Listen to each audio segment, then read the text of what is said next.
Materi berikutnya dari sistem reproduksi adalah fertilisasi, gestasi, dan proses kelahiran. Gambar pertama ini adalah gambar fertilisasi sel telur oleh sperma. Di sini nampak ini adalah dinding dari ovum. Di sini ada membran plasma. Kemudian ini ada zona pellucida. Kemudian ada akrosom atau kepala dari sperma. Kemudian di sini adalah corona radiata. Corona radiata ini adalah yang menghalangi sperma untuk membuahi ovum. Kemudian kita lihat di dalam ovum itu ada inti sel telur. Kemudian ada inti sperma. Kemudian pertemuan antara inti telur dengan sperma jadilah zigot. Inilah yang disebut dengan fertilisasi, yaitu proses peleburan antara inti sel telur dengan inti sperma sampai terbentuk zigot. Itulah yang dinamakan fertilisasi.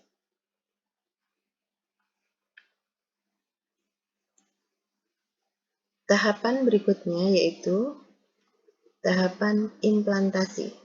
Implantasi inilah yang menyebabkan terjadinya kehamilan. Ketika terjadi fertilisasi, maka kemudian proses pembelahan dimulai. Dari zigot yang hanya terdiri dari satu sel, berubah menjadi zigot yang membelah menjadi dua, 2 menjadi 4, 4 menjadi 8, 8 menjadi 16, 16 menjadi 32. Itu yang disebut dengan fase morula. Kemudian zigot yang sudah jadi itu akan mengalami implantasi atau menempel pada dinding endometrium rahim. Saat itulah disebut dengan proses kehamilan.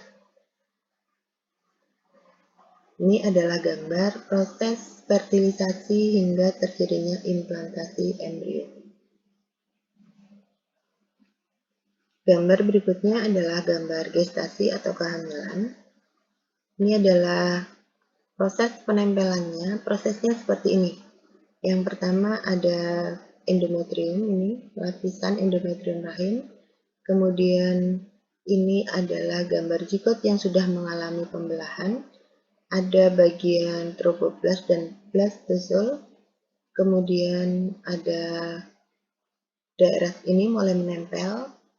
Kemudian proses pembelahan terus berlangsung sehingga akhirnya zigotnya akan diselubungi oleh rongga amnion sebagai perlindungan, kemudian terbentuk rongga korion sampai akhirnya terbentuk seperti ini, tertanam sepenuhnya ke dalam endometrium. Bagian-bagiannya yaitu ada amnion, ada korion, ada ektoderm, mesoderm, endoderm, ada milk proper embrio dari epiblast, kemudian kantong kuning telur, mesoderm, ekstra embryonik. Ini adalah gambaran perkembangan embrio manusia dan membran ekstra embryonik. Kemudian ini adalah gambaran yang sering kita lihat, gambaran membran ekstra embryonik. Ini adalah embrionya. Kemudian ini adalah korion, amnion, kemudian ini adalah allantois. Kemudian ada tali pusar, ada saccus vitellinus atau kuning telur, kemudian ini plasenta fetus, kemudian ini plasenta ibu. Melalui plasenta inilah terjadi pertukaran darah yang membawa sari-sari makanan dari peredaran darah ibu, kemudian dibawa ke dalam tubuh janin atau embrio.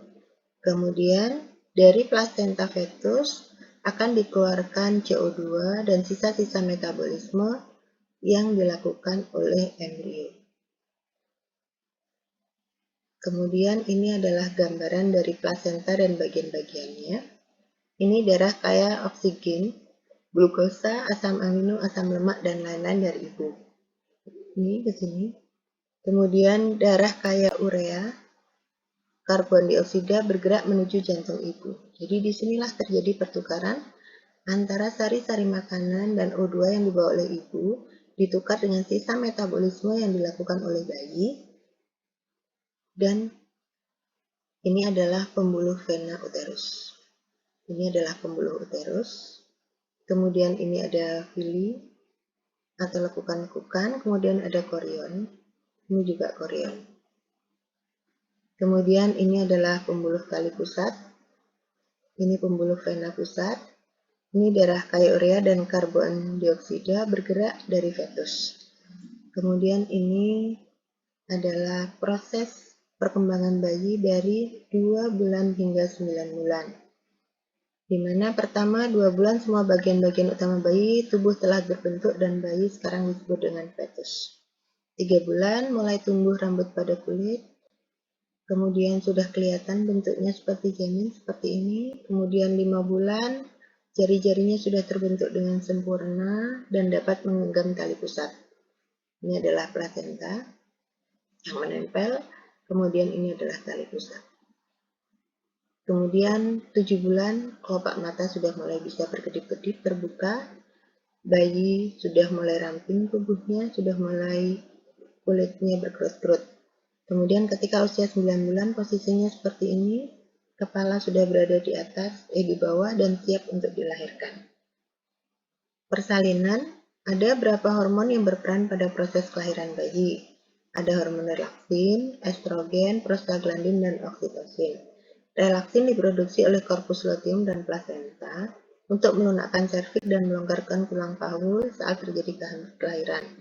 Hormon estrogen dihasilkan oleh plasenta dengan fungsi menurunkan jumlah hormon progesteron hingga kontraksi dinding rahim bisa berlangsung. Hormon prostaglandin dihasilkan oleh membran ekstraembrionik dengan fungsi meningkatkan kontraksi dinding rahim, sedangkan hormon oksitoksin dihasilkan oleh kelenjar hipofisis ibu dan janin. Fungsinya untuk meningkatkan kontraksi dinding rahim. Demikianlah materi fertilisasi, gestasi, dan persalinan pada manusia. Semoga bermanfaat. Assalamualaikum warahmatullahi wabarakatuh.